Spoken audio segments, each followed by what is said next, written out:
Persim crucis, Dei nimicis nostris, libera-nos Deus noster, in nomine Patris e Filii e Spiritus Sancti. Amém. Meu Senhor e meu Deus, creio firmemente que estás aqui, que me vês, que me ouves. Adoro-te com profunda reverência, peço-te perdão dos meus pecados e graça para fazer com fruto esse tempo de oração. Minha Mãe Imaculada, São José, meu Pai e Senhor, meu anjo da guarda, intercedei por mim.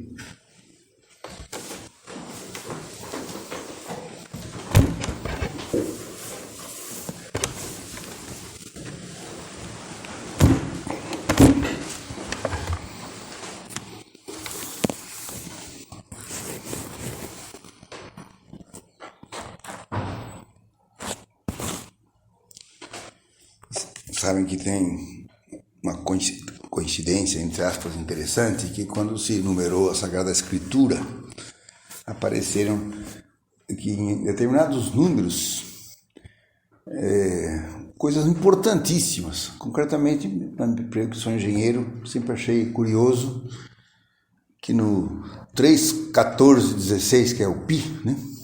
O Pi sempre tem algo bastante forte, né? Você procura lá Gênesis 3, 14, 16, é o chamado proto-evangelho.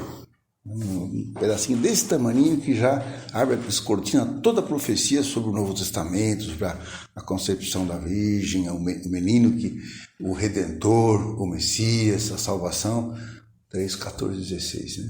O Êxodo, né? O 3, 14, 16, o Êxodo, o livro do Êxodo aparece Deus, aquela coisa central para São Tomás, que era a parafrase central praticamente da Bíblia, que é quando Moisés pergunta, se me perguntarem qual o seu nome, o que eu devo dizer? Então, eu sou o que sou. Ego sum qui sum, aquele que é. Né? Então, é importantíssimo ser por excelência, eterno, essas coisas todas estão em Deus nesse momento. Né? E outra que está aqui na carta aos Efésios, né? Que é o tema da nossa meditação agora, né? É Efésios 3, 14 e 16 também. 3, 14 e 16. E São Paulo fala assim, é por essa razão, vou explicar porque que eu dobro os meus joelhos diante do Pai. De Deus eterno, do Pai. Do qual procede toda a paternidade, no céu e na terra. O Pai é o que dá a participação na paternidade de Deus, vem toda a paternidade, né? E no céu e na terra. E mais para frente o próprio São Paulo vai dizer, na carta aos Coríntios, vai dizer, olha, com efeito, diz, né? Com efeito, ainda que tivesseis 10.000 mestres em Cristo, não tendes muitos pais, ele dizia. Ora, diz, fui eu que vos gerei em Cristo Jesus pelo Evangelho. Podia dizer assim, São Paulo podia dizer isso para os coríntios. Olha, né? Eu vos gerei, né? Lógico, em Cristo Jesus, né? O Filho do Eterno Pai, com procede toda a paternidade de cada um de nós. A tradução da Ave Maria fala da qual procede toda a família, porque logicamente a família é precisamente o composto por aquilo que sai do pai, tá certo? Da paternidade, são os filhos famosos, né? Então, eu vos gerei, e por isso, diz, vos conjuro a ser de meus imitadores, né? Os conjuro. São Paulo tinha aquele baixinho, tinha peito para dizer isso daqui, olha, né? E tinha peito para dizer que se alguém ensinasse algo diferente do que ele ensinou, não é verdade, né? Mesmo que fosse um anjo, impressionante, mesmo que fosse um anjo, né? Impressionante, porque procedia do Pai, missão dada pelo próprio Deus, que transferia assim. Então, e por isso que nós, acho que nos emocionamos mais uma vez sempre, quando a gente entra na missa do nosso Padre, tá certo, né? E lê a frase do profeta Jeremias lá, por acaso também 3,15, tá certo? Jeremias 3,15, né? Que diz, eu vos darei pastores segundo o meu coração, que vos conduza com ciência e sabedoria. é a missa, é o comum de todos os pastores, né? O pastor, né? Que é uma participação daquilo que é a paternidade de Deus, aquele que governa, que sai tudo isso daqui. Pois muito bem. Então, é uma coisa que essa primeira meditação é sobre a paternidade do nosso Padre, nosso Pai. Sabe que o Padre é Pai, tá certo, né? Na obra. E a paternidade de todos os padres, tá certo, né? O Padre, o Pai da obra atual, Dom Fernando, que é essa paternidade, né? Que a gente, e como consequência, a nossa filiação, né? Como é que a gente olha para o nosso Padre, né? Sabe que uma vez o Dom Javier, né? Que foi o sucessor do Dom Álvaro, né? E ainda quando o nosso padre estava vivo lá em Vila Tevre, ele tinha acabado de chegar no Colégio Romano, era um moleque ainda, o Dom Javier, quando estava lá, né? E um dia ele estava assim, num cantinho com uma fichinha, escrevendo, né? E aí passou o Dom Álvaro, né? E aí ele viu que ele estava meio aflito, assim, o Dom Javier estava meio aflito, e se aproximou. E aí? Ele falou, não, é que eu estou preparando o comentário do Evangelho, esse costume que a gente tem em casa de comentar o Evangelho, né? Todas as noites, pega um trechinho do Evangelho do dia e faz um comentário, né? E ele falou, tem que comentar o Evangelho hoje, e o Evangelho de hoje Jacó era aquela genealogia, era o Evangelho inteiro, era gerou. E ele fala, e aí? Eu vou comentar o quê? Gerou. Né? O que eu vou comentar? E aí o Dom Álvaro, na hora, insista, diz, muito, em que o nosso Padre, com a sua oração e a sua mortificação, nos gerou para a vida vocacional. Ele pode ser chamado filhos todos, até o fim dos tempos. Uma pessoa da obra, que tem vocação à obra, com a sua oração, com a sua mortificação, com a sua entrega, com a sua correspondência. Aquilo que o Pai que confiou, né? Então, pode chamar Pai, que nos gerou, né? Quer dizer que o nosso Padre é assim, né? Ele nos gerou. Assim como falava São Paulo, eu vos gerei em Cristo, né? Eu vos gerei em Cristo, por isso... então, e é por isso que ele dobrava os joelhos diante do Pai, né? Do Pai de nosso Senhor Jesus Cristo, do qual tudo, né? Toda a paternidade procede. E para que possamos, diz o Dom Álvaro, para que nós possamos desfrutar desse tesouro da filiação divina com a mesma riqueza com que Deus fez que se vivesse nos primeiros anos da obra, né? A filiação divina, né? Nós sabemos que é um fundamento da nossa vocação em casa, é a filiação divina, né? Mas que essa filiação divina, esse conceito, esse modo tão filial e tão próprio da nossa vocação de olhar para o Pai, passa por essa verdade teológica espetacular, passa pelo nosso Padre, passa por tudo, né? Então, o próprio Dom Álvaro explicava assim, olha, essa paternidade do nosso fundador, ele é pai mesmo, né? É o nosso pai, é o nosso Padre, né?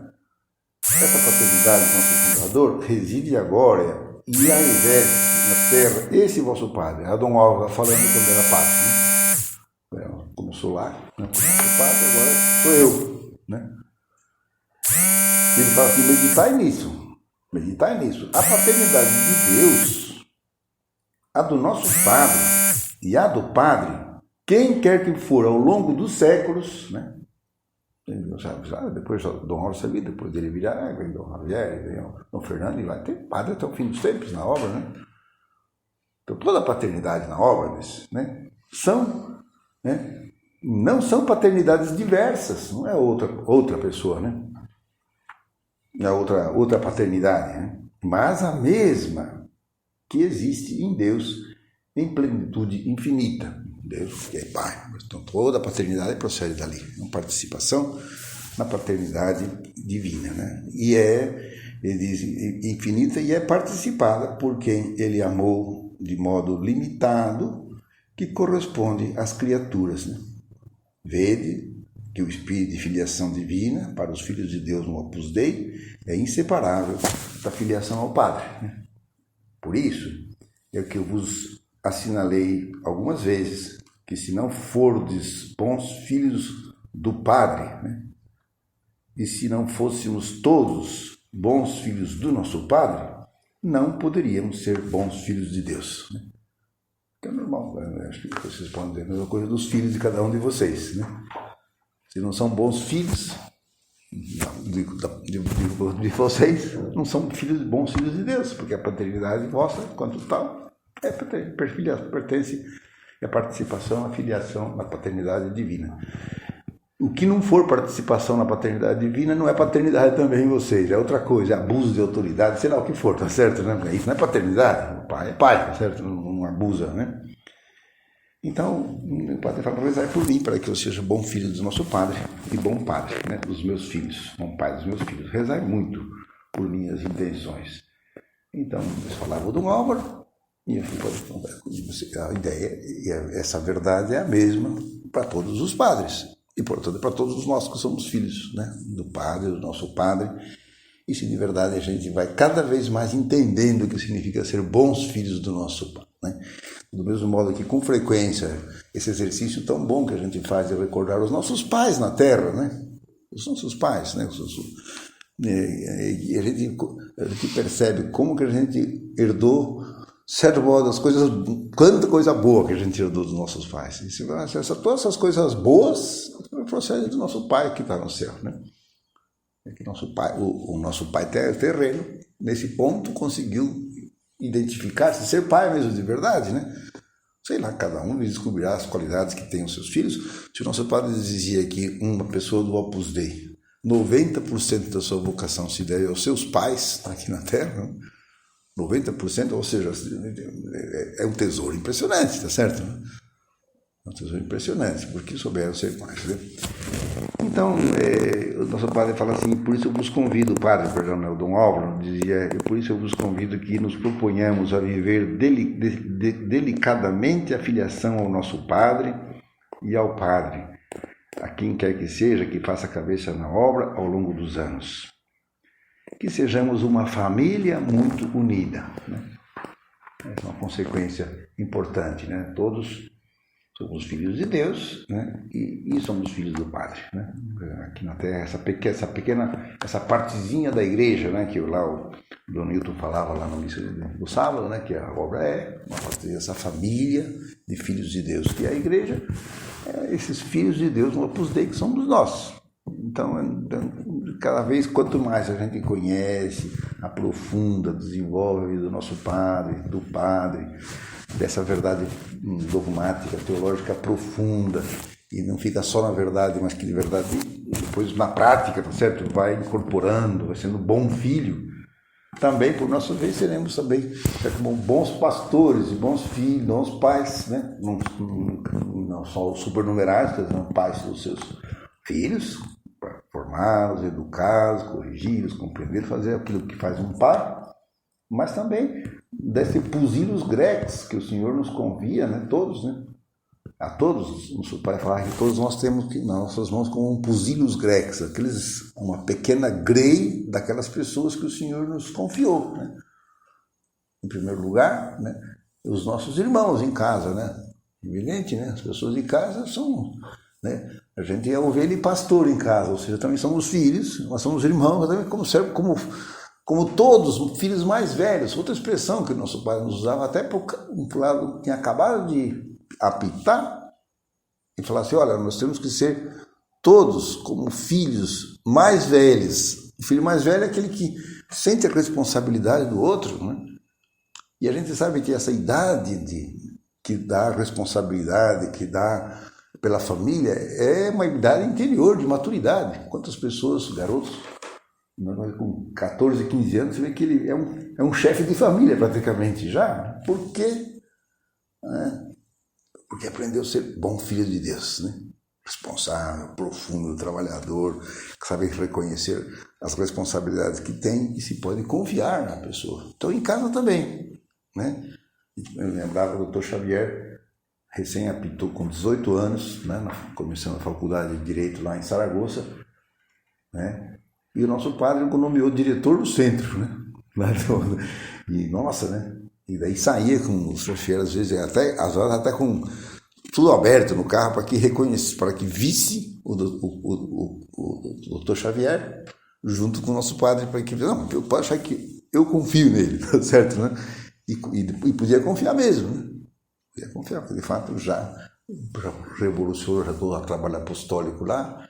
E é isso. Em casa, quando nós somos bons filhos do nosso Padre, quando somos bons, muito fiéis à nossa vocação, então, de fato, nós somos bons irmãos dos nossos irmãos e bons pais também, naquilo que nos cabe. Bons pastores, que zelam por eles, que rezam por eles, que estão unidos a eles, que sentem, né? Como um pai sente as dificuldades do filho, sente pessoas as dificuldades, né? Então, se nós sentimos, estamos cada vez unidos ao Padre, né? Lá em Roma, falamos, puxa, o que passa pelo coração do Padre, vem a intenção mensal que haja essa entre aspas, verdadeira revolução organizativa, né? Com referências do comando e direção das coisas, é espetacular. Lógico, o mundo varia, as coisas variam, as circunstâncias variam e você tem que estar adaptado às circunstâncias. A obra é algo mais dinâmico que a obra não existe, eu acho, na face da terra, porque é o dinamismo que vem da graça de Deus, né? Então, portanto, nessas circunstâncias agora, o padre fala, bom, uma verdadeira enxugar a máquina administrativa, vamos dizer assim, né, das coisas, de distribuir o trabalho. Então, rezar, mesmo por isso, você sabe que a eficácia vem daí, né, de estar fazendo as coisas que o padre, em oração, o padre vai vendo que Deus está por aí, porque é o mesmo influxo vai aparecendo em todas as partes, na igreja, né, que por aí que se pensa. A gente tem essa sorte de pensar que a obra vai sempre na frente, é interessante, né? Essas coisas muitas vezes faz um sino do não sei o quê, vamos organizar não sei quanto. As ideias boas, né? Como sempre, quando você monta reunião de sínodo, aparecem ideias boas e aparecem ideias ruins, como é lógico, a gente já sabe que as ruins são os que fazem propaganda por aí, pelo mundo afora, né? Porque mas é dali que sai, né? E sai o querer de Deus e tal. E das ideias boas que tem aí, que são muitas, graças a Deus, o laicato, não sei o que, essas coisas todas, né? A mulher, todas essas ideias fantásticas que, sem dúvida, vai se implantando cada vez mais na igreja. A obra já fazia desde 28, né? Isso tudo da igreja. Nossa, muito sério, né? Então, de modo que, como explicava lá o bispo também, a palavra adjornamento lá, nosso padre, a gente só estava sempre adjornado, vamos dizer, estava sempre em sintonia com Deus, porque a fidelidade é o melhor modo de ser atualizar, estar com o programa atualizado. Então, tem uma pergunta importante, né? O padre, nessa mensagem que nos mandou agora em áudio aí também, que está nas páginas da obra, né?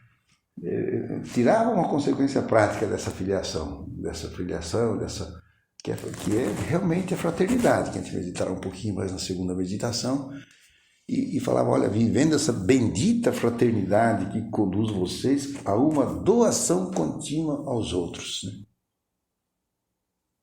Então, é próprio da obra, né? Quer dizer, em casa a gente, esse assunto vocacional, né? Chamados para, de verdade, ser Opus Dei, fazendo o Opus Dei, ou fazer o Opus Dei, sendo o Opus Dei, sendo uma obra de Deus, tem tudo a ver com isso, né?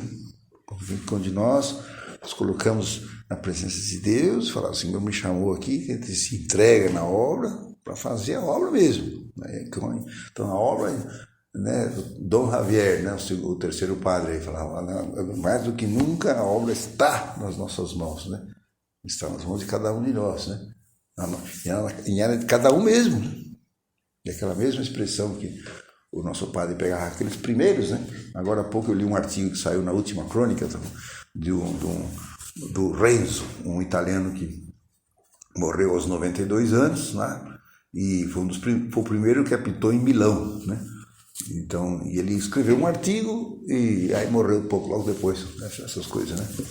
Bom, mas ele contava isso daqui, ele contava aquelas recordações que tinha aqueles primeiros, um moleque quando apitou lá, tinha lá 18 anos, 18 anos, né? E que o nosso pai, então, se apoiava, tá certo, né? Ele falava assim, né? Se eu morrer, se explodir, sei lá, né? Ficar só, você faz a obra.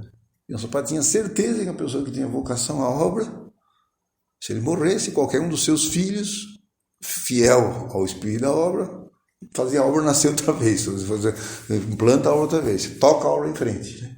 Essa é a confiança que temos. E é verdade, assim.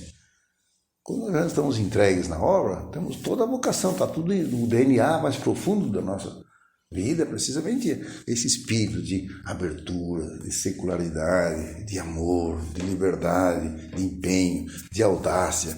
Todas essas características são próprias, precisamente, de qualquer um de nós, a mesma vocação. Então, ele se diz a todos, né? Diz a todos. Ele pegava e falava assim, o artigo chama como o filho único. Ele falou, eu me sentia como filho único.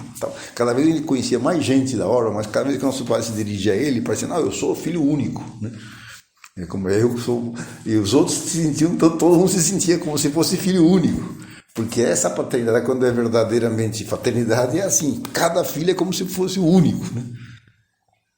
Da pessoa, cada pessoa de casa como se fosse único, portanto, aquela certeza que se deposita em nós.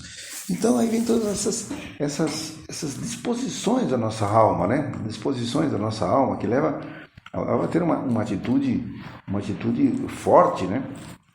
Forte, dizia, né? O padre falava nessa carta, falava assim, hoje nós renovamos a nossa ação de graças, foi agora, né? Agora, no dia 14 de fevereiro desse ano, o padre falava, estamos recordando aí a fundação da Associação Feminina, a fundação dos sacerdotes, se falar nesse dia, que Deus quis, de certo modo, enxergar direitinho a unidade da obra, deixar plasmado, né? Porque fez nascer os sacerdotes dentro da seção feminina, no mesmo dia da fundação, para que eu visse que houvesse a unidade que há na obra, sacerdotes e leigos, homens, mulheres, a unidade, né, que se configura no sacerdote, né, do padre, no fim das contas, do pai, né? Então temos que renovar a nossa ação de graças e queremos que seja uma atitude permanente na nossa alma, por tudo que recebemos do nosso Senhor. Uma coisa que podemos agradecer é a unidade da obra. Nem tanto por ser uma organização bem estruturada, né? Nosso padre gostava de falar isso aqui, que a obra é uma organização desorganizada, né? Ou uma desorganização organizada, mas não é por essa estrutura, não é isso. Mas por ser uma família, né? O pai, os filhos, os irmãos, né?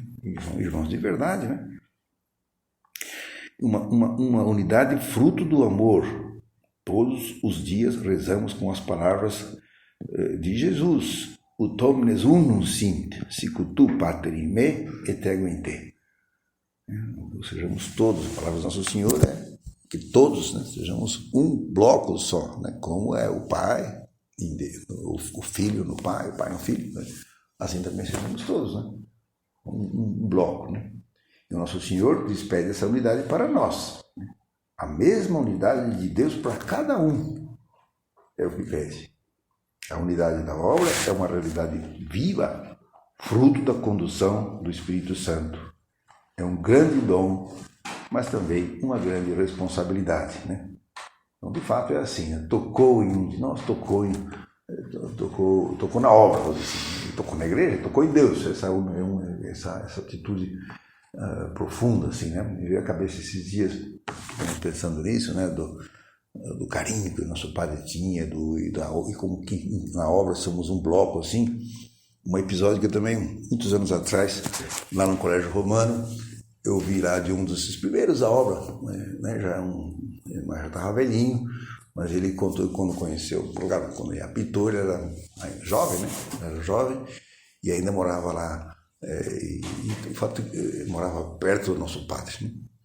E que então ele organizou uma atividade com a garotada, como fez aqui o Coronel com o clube, enfim, com vocês, uma atividade para a garotada, e a atividade era ir numa aldeia, numa cidade do interior, fazer um serviço social, passar uma semana lá, fazer um trabalho, um convívio de trabalho que se chama, né? Você monta ajuda a reformar uma escola, e aí, enquanto isso você tem formação, e você está lá em conjunto, um convívio de trabalho. O fato é que ele contou que ele foi lá, ele organizou que ele foi com os rapazes de São Rafael, foi lá para fazer o convívio, e como eles não iam ter atendimento sacerdotal durante o convívio, que era longe, e não tinha padre para levar lá um padre só para isso, né? Então ele falou, vamos garantir a missa diária. O resto é palestra, essas coisas a gente dá, faz oração por conta, né? E então foram logo de cara falar com o pároco da cidadezinha lá. Foram falar, olha, a gente vai organizar uma coisa assim, assim, assada, a gente costuma assistir missa todos os dias, para vir aqui, tal. O padre gostou do negócio lá, da atividade, e perguntou para eles assim, mas o que é? Que movimento, que grupo vocês Não, a gente tudo é de um centro do Opus Dei. Do Opus Dei, né? Do Opus Dei, falou, eu conheço o Opus Dei, eu conheço o fundador, de modo que se vocês não se comportarem bem aqui, eu vou contar para ele. Falou assim, né? E esse cara voltou e contou isso na tertúlia onde estava o nosso padre. Contou esse episódio. Então contou, e quando ele falou, eu conheço o Opus Dei, se vocês se comportarem mal, o nosso padre levantou e disse, este tio não conhece o Opus Dei. Este tio não me conhece. Este tio não conhece a mis hijos. Porque mis hijos nunca se portam mal. Caramba, eu fiquei com uma vergonha, porque eu me comporto mal muitas vezes. Então, quando contou isso daqui, né? Mas acontece que isso que é um pai. O pai não tem, o pai pode ser traficante, tá certo o que for. É meu filho, caramba, né? É meu filho. Assim é nosso pai. É assim somos nós em casa, né? Assim, esse é meu irmão, né? Mesmo que de verdade é assim. Não pode estar fazendo peso, como aquela historinha que se conta nas catequeses em geral, né? Aquela criança magrinha carregando um outro nenê, que é família numerosa de gente pobre, né? E a menininha lá magrinha carregando um nenezão gordo. E a pessoa... Pesa?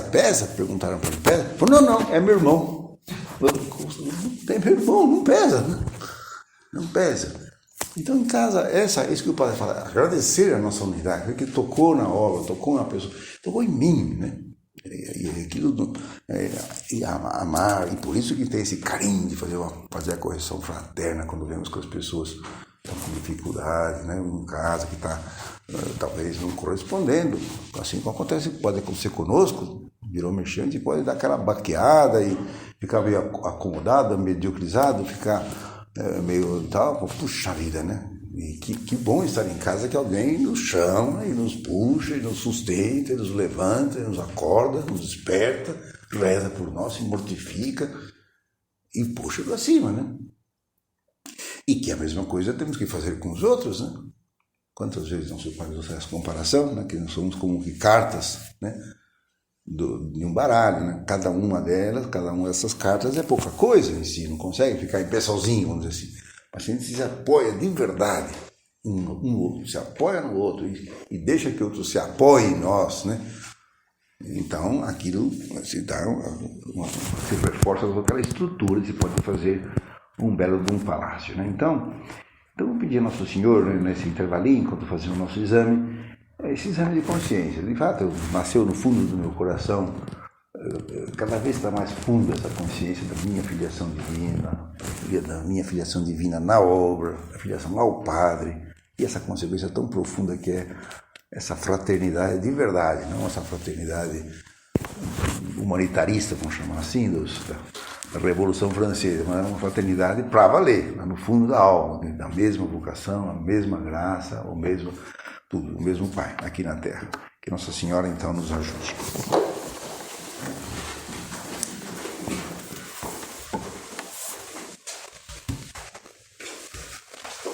Dou-te graças, meu Deus, pelos bons propósitos, afetos, inspirações que me comunicaste nesta meditação. Peço-te ajuda para os pôr em prática.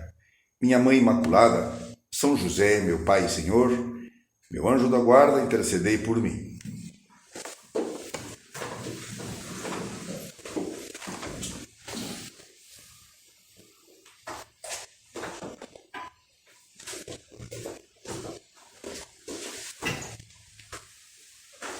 Exame, ato de presença de Deus.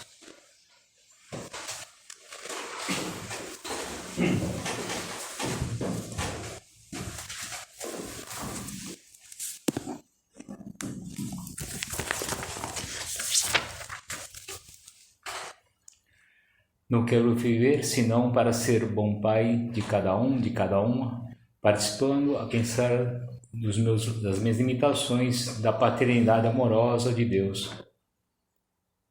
De que maneira posso ajudar o Padre, através da minha oração e dos sacrifícios, a fazer realidades esse desejo?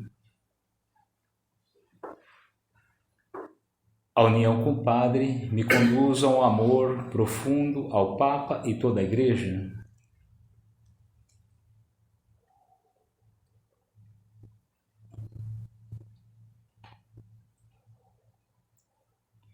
Em que temas que o Padre menciona em suas cartas e mensagens poderiam aprofundar para tirar mais luzes na minha vida interior e do apostolado?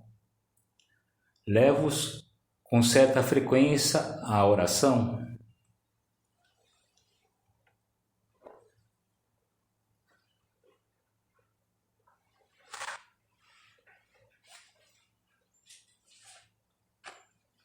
A obra os formas para que sejas valentes, homens e mulheres de iniciativa, de vanguarda. Assumo a obra com as minhas mãos, com iniciativa, para levar a cabo a missão de Deus que Deus tenha me dado.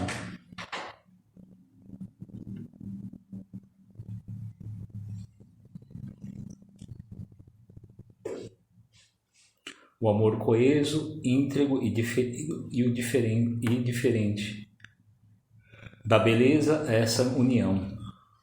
Como defendo a liberdade de pensamento, da ação que usamos os cristãos em todas aquelas matérias opináveis, peço a Deus que me ajude a não semear concórdia, paz e carinho entre os que me rodeiam.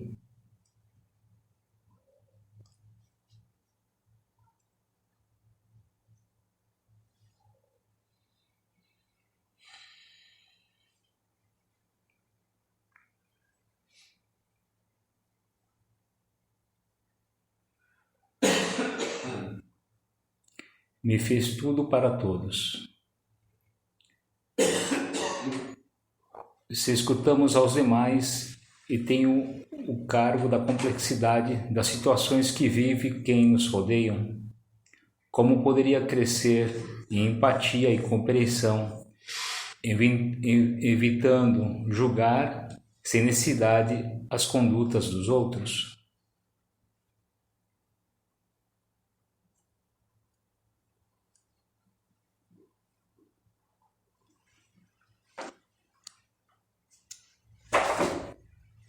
Preocupo-me pelas famílias do meu grupo. Trato de gerar um ambiente de família para compartilhar preocupações, alegrias e rezar uns pelos outros.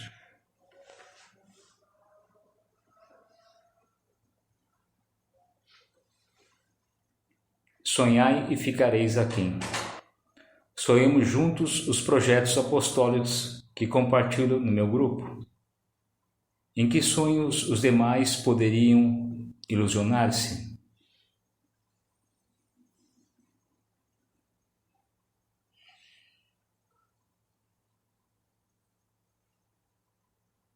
Como posso reforçar o ambiente da família do meu grupo? Rezo por todos. Acompanho e ajudo os que estão doentes, os que têm problemas. Estou pendente de cumprimentá-los no seu aniversário. Pelo sinal das Persiam Crucis de Nimicis Nostris, libera-nos Deus nosso, em nome de Patris e Filho e Espírito Santo. Amém. Meu Senhor e meu Deus, creio firmemente que estás aqui, que me vês, que me ouves. Adoro-te com profunda reverência. Peço-te perdão dos meus pecados e graça para fazer com fruto esse tempo de oração. Minha Mãe Imaculada, São José, meu Pai e Senhor, meu anjo da guarda, intercedei por mim.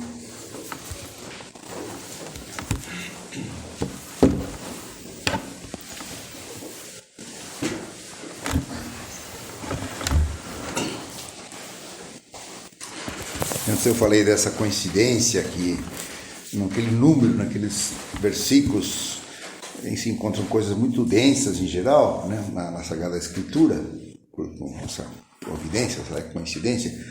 Quando se pensa numa outra palavra, que esse é o tema dessa nossa meditação agora, a comunhão dos santos na igreja, a comunhão dos santos em casa, a gente leva um susto se alguém fizer essa experiência de entrar no catecismo da Igreja Católica digital e escrever comunhão dos santos. Então, está em tudo. Está em tudo, né? Desde a definição da igreja, que é a comunhão dos santos, para cada sacramento, das indulgências, a comunhão dos santos, a comunhão dos santos. Nosso padre falava que para ele, assim, a comunhão dos santos funcionava como uma espécie de grande transfusão, né, de sangue, vamos dizer assim, porque há uma comum união nas coisas santas, em primeiro lugar, nos sacramentos, nas coisas santas, tá certo? Na Eucaristia, em primeiríssimo lugar, por isso que a gente comunga, né? A Eucaristia, a comunhão é um negócio muito sério, né? Mas está em toda parte, né? Até nas indulgências que oferecemos pelas almas do purgatório, pela intercessão que pedimos aos santos que estão no céu, e a nossa oração, mortificação, combate entre cada um de nós. Há uma comum união da pessoa que está se esforçando por ser santa, no fim das contas, dos filhos de Deus na igreja, né? Então aparece abundantemente essa expressão. E se é assim, lembramos que o nosso padre falava que em casa nós temos que viver uma particular comunhão dos santos, no sentido que é evidente que vivemos a comunhão dos santos com toda a igreja, né? Mas essa particular comunhão dos santos é que se resolve na fraternidade, né? Vamos ver isso, né? Somos filhos desse mesmo Pai, somos de verdade irmãos uns dos outros, e cada combate nosso pessoal, cada crescimento nosso pessoal, transmitimos isso aos nossos irmãos. E, de certo modo, cada enfraquecimento da nossa parte, né, de certo modo, suga, né, as forças dos nossos irmãos também, né, de toda a igreja. Então, por isso o nosso padre lá em caminho falava se a gente, que responsabilidade tão grande que dá, um consolo enorme, saber que eu estou amparado, só de pensar, por exemplo, que agora, né, talvez assim, mais ou menos 1/7 das pessoas de casa do mundo inteiro estão rezando o lembrai-vos lá para a pessoa que mais precisa.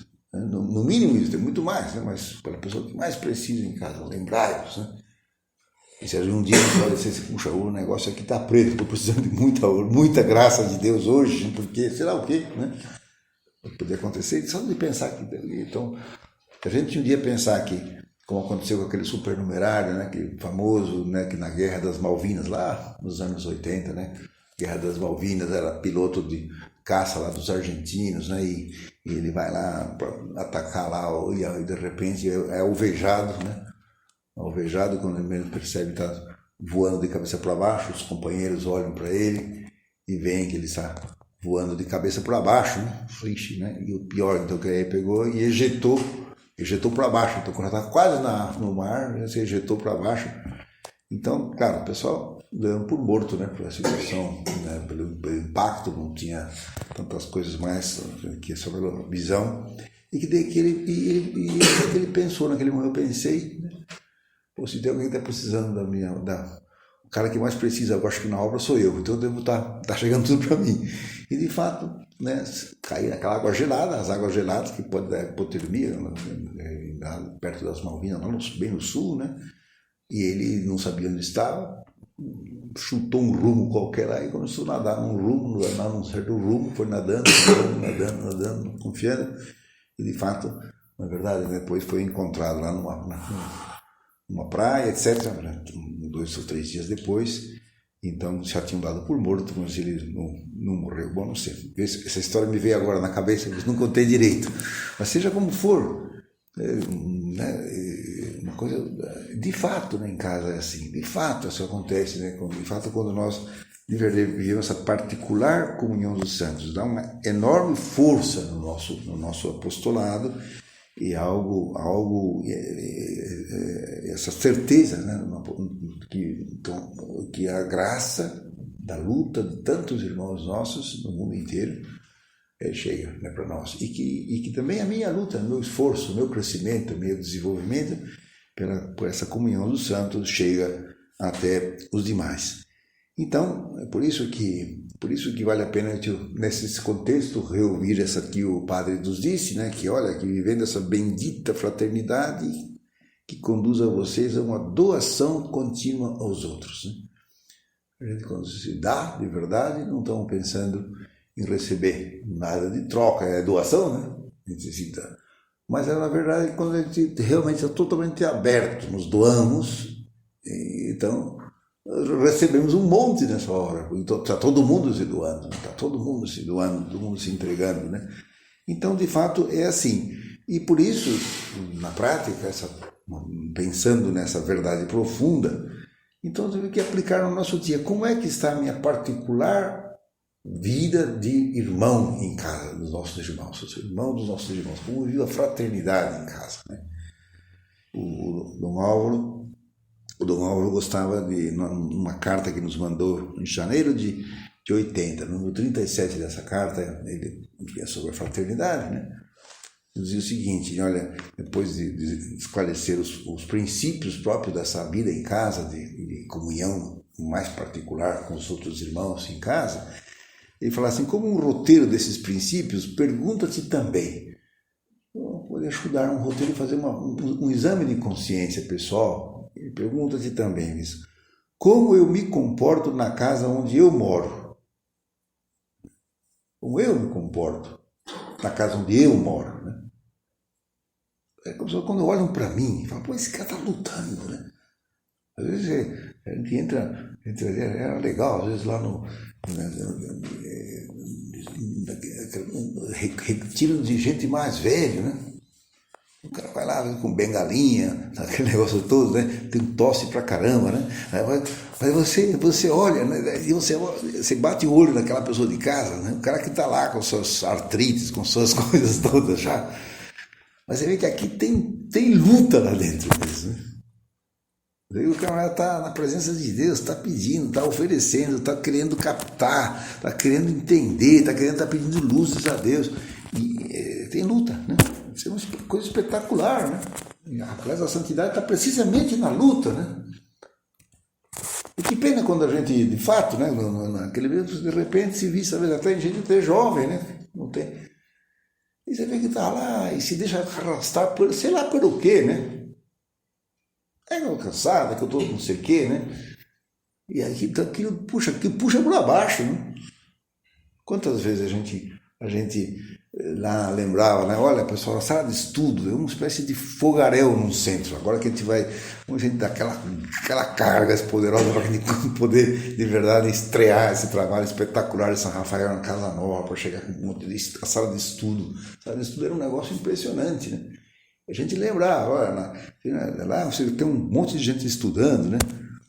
Basta que um boceje de um modo um pouco mais não sei o quê, porque de certo modo você dissemine no ambiente uma espécie de cansaço, por aí. E ao contrário, tá bem sono, o cara passou a noite inteira estudando, claro, tá? Mas o camarada, né? Se tiver que você já lhe morde os dentes e você já lá, é diferente, né? E você puxa o ambiente para cima, né? E assim para todas as coisas, né, que nós fazemos. Então, o padre fala assim, como é que eu me comporto na casa onde eu moro, né? Ele fala que a casa de uma pessoa de casa, uma residência onde mora uma pessoa de casa, ali é um foco, né? Esses dias veio o bispo aqui depois da missa almoçar aqui em casa, né? E no almoço ele perguntou, como é que anda a casa lá, né? Estão construindo, né? O diretor, né, voltou para rapidinho e falou, olha, é uma coisa para a gente rezar, porque de fato uma casa tem que estar bem caprichada, uma casa nossa, né, materialmente, por exemplo, e tudo, né? Por quê? Porque uma casa nossa é uma grande escola, né? É um centro da obra, é uma grande escola para os demais, né? Solteiros, casados, jovens, homens, então visitam um centro, né? Primeiro até pela questão material mesmo, tá? Funciona, né? Já você vai abrir uma porta, ela não range, porque ela coloca óleo lá para não ranger, né? Essas coisas tão elementares, você entra no banheiro, realmente usar o papel está arrumadinho, as coisas estão secas. Você que tem é uma casa que só materialmente chama atenção, está bem feita, está bem cuidada, tá certo, né? Tá sendo o cara que mora aqui santifica-se morando aqui, por exemplo. Mas muito mais do que isso, né? O cara não vê gritarias, né? Não vê gente batendo porta, não vê engraçado, né? Porque as pessoas estão... Com que frequência eu ouço isso daqui, né? Me lembro lá em São Paulo, então eu estava em Pinheiros, veio um pedreiro, não sei o quê, e aí começou a contar. Nossa, sabe que eu venho aqui? Tem uma paz aqui, né? E era um centro de moleque, eu achava que era uma bagunça desgraçada, porque moleque mais, né? Era um centro de jovens, né? Mas tem uma paz, né? Tem uma paz que de verdade todos aí estão se esforçando por estar na presença de Deus, rezando um pelos outros, né?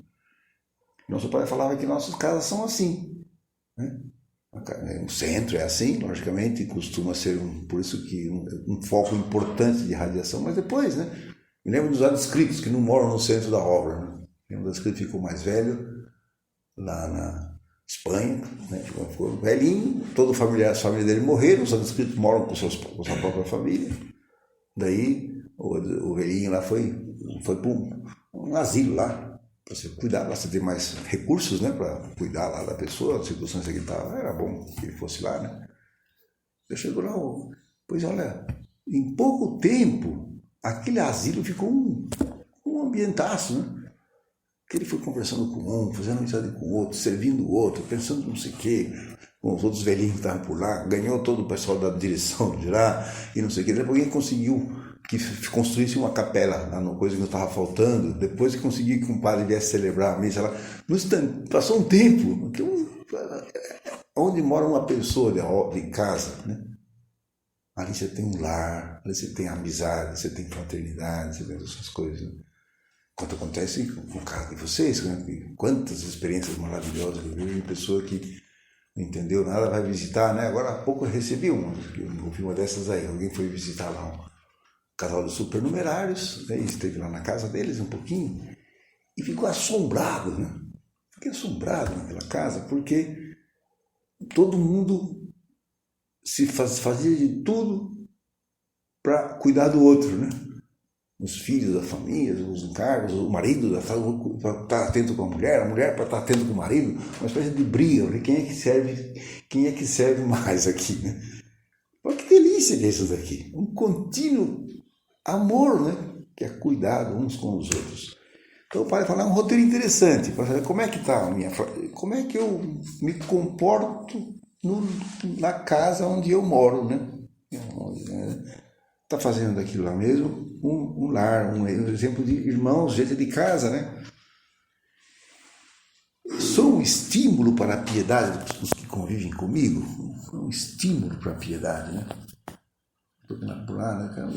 O cara vê a gente rezando, né? Vê a gente, né? Então, como é em casa, não é uma coisa piegas, não é uma coisa chamativa, não? Quando você coloca escapular para fora, né? Essas coisas que às vezes as pessoas com muito boa vontade percebem que mais que estímulos, às vezes provoca um mau gosto, mas não, a gente reza de verdade, né?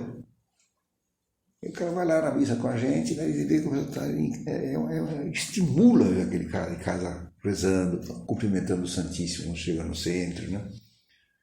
Lembrando, é um estímulo para a piedade daqueles que convivem comigo, né?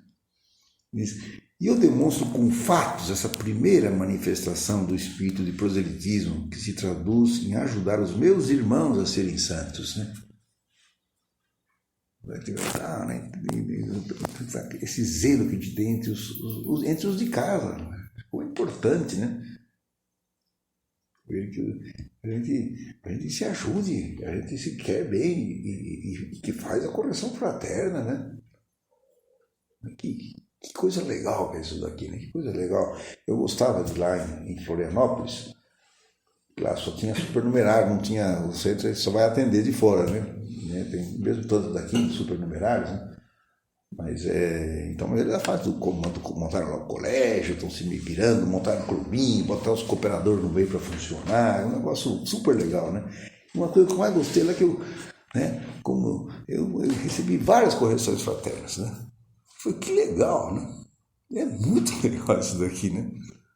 Claro, estão preocupados com o seu irmão, o sacerdote que está lá. Né? Como já confessei na outra meditação, a gente falha pra caramba, ele não se comporta bem em muitas coisas, né? Não tem importância, né? E o desejo de ajudar um ao outro, né? E correções fraternas um para o outro, correções ao diretor lá que vinha lá, consultava e saía, e uma coisa bonita, com um zelo pelas almas, né? O zelo pelas outras pessoas de casa, para que a pessoa esteja contente, esteja estimulada, esteja cada vez crescendo, né? Seja mais ordenado, mais apostólico, mais valente, né? No apostolado, na gestão econômica, gente levando a oração aos nossos irmãos, né? Nosso dia de guarda lá, que a gente reza uns pelos outros, tá certo, né? Naquele dia a gente repassa as pessoas de casa, aquele cara tira mesmo sugestões para falar com o diretor, né? Que pode ajudar a pessoa de casa a subir. É o primeiro proselitismo, né? Cuidar de que os que já estão em casa, né, funcionem bem. E lógico que depois isso se estende aos demais, né? Isso se estende direito, né? A pessoa que chega em casa, né, e ele se sente que alguém está preocupado em ajudá-la, não é para criticá-lo, né? E caramba, né? Esse cara vem com brinco aqui, ixi, esse aqui está com tatuagem, isso aqui, calma, quer bem a pessoa, meu Deus do céu, né? Como faz então, como eu demonstro com fatos esse zelo, né? Zelar, cuidar, né? Das outras pessoas de casa, né?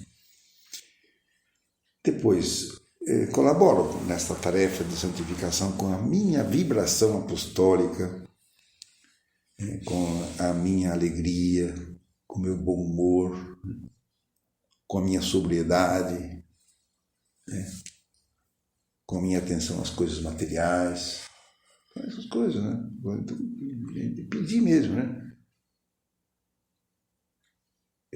E essa é a situação que tinha que preocupar-se de verdade pelas outras pessoas. Ela ficou doente, o outro não sei o quê, puxa, perdeu o emprego, contar com as crianças em casa. Tem preocupação mesmo, o que pode fazer, né? Do ponto de vista espiritual, que a gente pode fazer muito, rezar muito, se mortificar muito, ter presente, mas talvez também estar atento às coisas, uma necessidade material que passa aquela pessoa, como encontrar, né, um zelo nosso pessoal, né? Natural que seja assim, né? O acompanhamento com os doentes, passar algum tempo junto, se é possível, né? Essas convivências que se organizam entre os supernumerários, que é muito legal, na verdade, né? Lembro lá em Curitiba também faziam lá, tinham lá uns supernumerários que tinham lá uma chacrinha, um sítio, não sei o que, organizavam esses churrascos, não sei o que, com os outros, com os cooperadores, com outros de casa também, às vezes só de casa mesmo, outras famílias, era espetacular, né? Aí ajudava a entrosar esposos, filhos, já tem essa realmente real preocupação, né? De que as pessoas eles possam estar acompanhados, não possam estar sozinhos, né? Essas coisas que a gente já faz, né, pra caramba, nos nossos grupos aí, né? Aniversário, estar pendente dos eventos familiares dos outros, né? E tudo isso daqui. E especialmente o carinho, né? Essa outra coisa que é carinho. Não é? O nosso padre dizia, olha, não há nada que arraste tanto como o carinho. Não há nada que arraste tanto como o carinho. Sirvam com amor, né? Quantas passagens do Evangelho nos recordam que Cristo se deixa ganhar pelo amor? E vocês já sabem, porque meditamos muitas vezes nisso, que quando ele quer assinalar a característica que distinguiria os seus, ele diz que vos ameis uns aos outros, né? É isso, né? Vos ameis uns aos outros, né? Nisto conhecerão que sois os meus discípulos, né? Nisto conhecerão. É que o cara se quer bem mesmo, ele quer bem. Imagina, né? Queremos induzir em todas as pessoas do mundo inteiro o chamado universal à santidade e ao apostolado, né? Que essa é a nossa vocação, né? E lembrar o outro que ele foi chamado para ser santo, ser muito feliz, de verdade, muito cheio de Deus, de bem.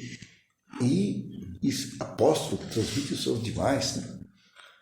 Então tem que querer bem a todo mundo, né? Tem que querer bem a todos, né? Especialmente aqueles que o Senhor coloca mais perto, que a caridade é ordenada, né? Então, pessoa que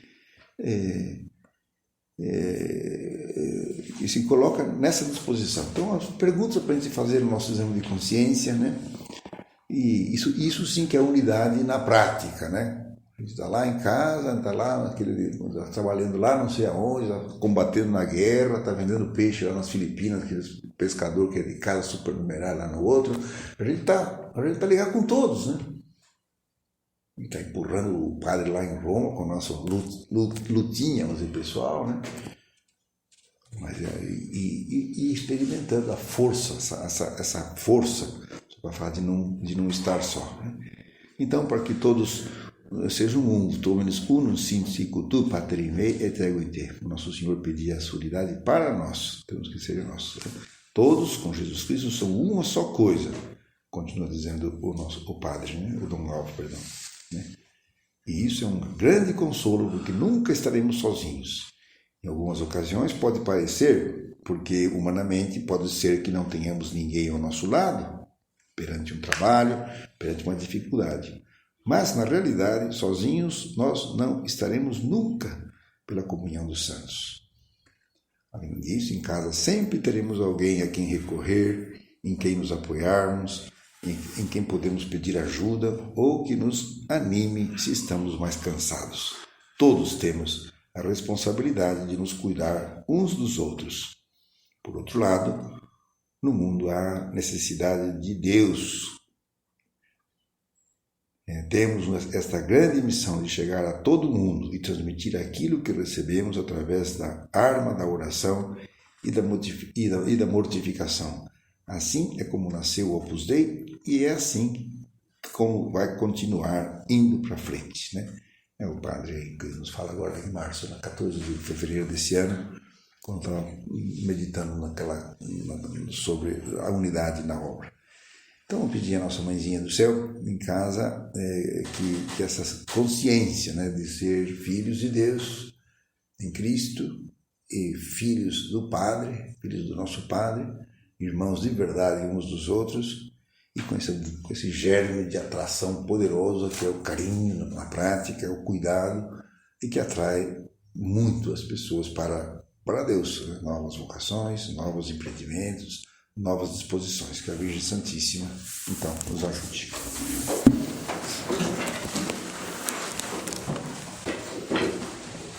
Dou-te graças, meu Deus, pelos bons propósitos, afetos, inspirações que me comunicaste nesta meditação. Peço-te ajuda para os pôr em prática. Minha Mãe Imaculada, São José, meu Pai e Senhor, meu anjo da guarda, intercedei por mim.